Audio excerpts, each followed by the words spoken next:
Book reviews on Amazon. We'll speak with Wired magazine reporter Noah Shachtman. He broke the story. All that and more coming up. Welcome to Democracy Now!, democracynow.org, the War and Peace Report. I'm Amy Goodman. The Obama administration's preparing to order substantial pay cuts for executives at some of the nation's top bailed-out firms. White House pay czar Kenneth Feinberg has reportedly identified 25 executives at 5 major financial companies and 2 automakers who will be affected by the cuts. Overall, compensation will be reduced by about half on average, while salaries will see an average 90% cut. The companies are Citigroup, Bank of America, General Motors, Chrysler, GMAC, Chrysler Financial, and American International Group, AIG, which have collectively received around $250 billion in taxpayer assistance. In other financial news, the banking giant Wells Fargo's announced a record $3.2 billion third-quarter profit. The earnings are up 98% from a year ago. The announcement came as the financial firm Morgan Stanley announced third-quarter earnings of $757 million. On Capitol Hill, Democrats are moving forward with an effort to strip the insurance industry's exemption from federal antitrust laws. Democrats say the McCarran-Ferguson Act of 1945 has granted the insurance industry a captive market with no curbs on price fixing and other anti-competitive practices. On Wednesday, the House Judiciary Committee voted to repeal the exemption. House leaders say the measure could be included as part of overall legislation on health care reform. Meanwhile, in the Senate, Judiciary Committee Chair Patrick Leahy unveiled his version of the repeal. We'll prohibit the most egregious anti-competitive conduct, price fixing, bid rigging, market allocation in the health and medical malpractice insurance industry. There's no place for those practices. They would be illegal if done by any other industry. And it's incredible that criminal conduct, which would land people in jail if they engaged with other industries, is legal when health insurers do it. Senator Leahy says he also plans to include the repeal measure as part of a final package on health care reform. The Obama administration's increasing warnings it could delay its planned withdrawal from Iraq. The U.S. has pledged to end combat operations by September 2010 and withdraw all troops by the end of 2011. But on Wednesday, Undersecretary of Defense for Policy Michelle Flournoy told a congressional hearing the U.S. could reevaluate its drawdown plans if Iraq delays national elections scheduled for January. Flournoy said the U.S. withdrawal plan is, quote, not rigid. The drawdown plan is not rigid. It is conditions-based. It leaves room for reevaluation and adjustment in terms of the pace of the drawdown between now and the end of 2011. So if need be, we will re-examine things based on conditions on the ground. In other congressional testimony, the oil tycoon T. Boone Pickens told lawmakers Wednesday the U.S. is, quote, entitled to Iraqi oil because of the human and financial toll of occupying Iraq. Addressing the Congressional Natural Gas Caucus, Pickens criticized Iraqi plans to open up oil fields to international bidding. Pickens said, quote, they're opening them up to other companies all over the world. We're entitled to it. We even lost 5,000 of our people, 65,000 injured, and $1.5 trillion. The Obama administration's warning Japan over talk of scaling back military ties to the United States. In the past week, Japan has announced it would pull out of a refueling mission in the Indian Ocean in support of U.S.-led military action in Afghanistan. Japan also wants to renegotiate a military agreement on relocating a U.S. Marine base inside its borders. The ruling Democratic Party of Japan was elected in August on a platform that included revisiting Japan's U.S. ties. On Wednesday, Defense Secretary Robert Gates held talks with Japanese officials in Tokyo, where he urged them to, quote, move on from talk of reevaluating existing military agreements. Gates' comments come as a State Department official told the Washington Post that Japan's becoming a major challenge for the U.S. in Asia, saying, quote, the hardest thing right now is not China, it's Japan. Iranian negotiators have accepted a draft agreement that would see most of its enriched uranium transferred abroad. Under the deal, Russia and France would help convert Iranian uranium to help fuel a research reactor used for medical purposes.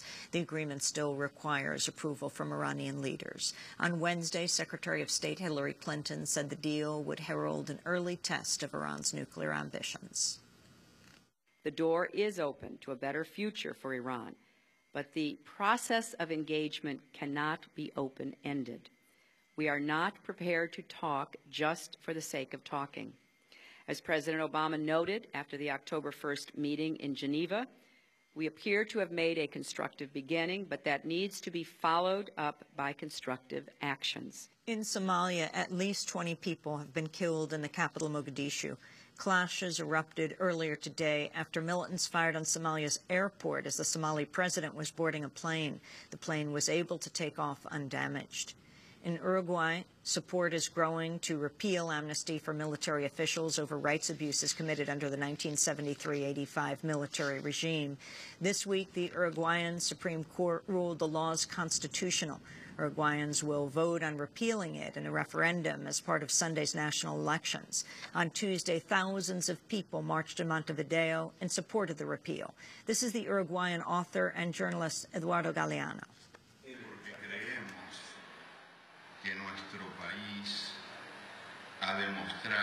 We believe that our country has shown in the first years of the Frente Amplio Party being in office that we are no longer that country that was paralyzed by fear. Just a correction, in Uruguay, the support growing for repeal of the amnesty for military officials over rights abuses conducted during the military regime. Well, this week, the European Supreme Court ruled that the law is unconstitutional. Vice President Joe Biden was in Poland Wednesday to tout the Obama administration's plans to revamp the Bush administration's so-called missile defense system.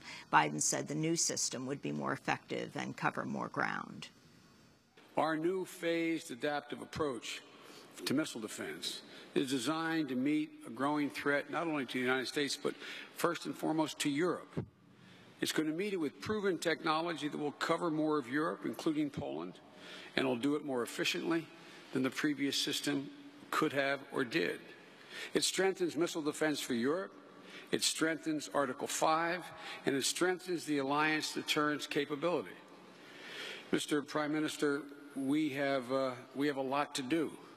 Simply put, our missile plan is better security for NATO and is better security for Poland, and ultimately better security for the United States of America. Back in the United States, an Afghan national forcibly held in the United States to appear as a witness in a criminal trial has testified for the first time. Vilkak, who goes only by one name, was lured into the U.S. in August 2008 under the pretense of attending a celebration of Afghan businesses, but it turned out to be a ruse by U.S. prosecutors to use him as a witness in a federal bribery case. Vilkak was initially jailed for 3 weeks and has spent the ensuing period living in a Chicago area motel against his will. He's been held along with 2 other Afghans under the Material Witness Statute, which allows for the detention of witnesses who pose a flight risk. Testifying on Wednesday, Zulhaq said, quote, "I didn't ask to be here. If it was up to me, I would return to my country." Democratic Congressmember Alan Grayson of Florida has established a new website honoring those who've lost their lives because they were uninsured. Congressman Grayson says he founded namesofthedead.com after a recent Harvard University study found 44,000 people die every year because they lack health insurance. Grayson announced the website Wednesday on the House floor. They themselves can no longer speak, but their families, the ones who love them, they can speak. And so I've established a website called namesofthedead.com. Namesofthedead.com. And I invite all those people who suffered the terrible tragedy of losing a loved one, whether a son or a spouse or an uncle or a mother or father, all of us who've lost somebody close to us because they had no health coverage, because they had no health insurance, and because they died, I propose that we all go to this website, namesofthedead.com, and we name them. And you can go to our website at democracynow.org for the interview with Harvard University professor Dr. Steffi Wohlhandler, who is co-author of that study. And here in New York, dozens of people gathered outside the offices of the news network CNN Wednesday to call for the ouster of anchor Lou Dobbs. Dobbs has been accused of anti-Latino bias in his coverage of immigration issues. The journalist Roberto Lovato addressed the crowd.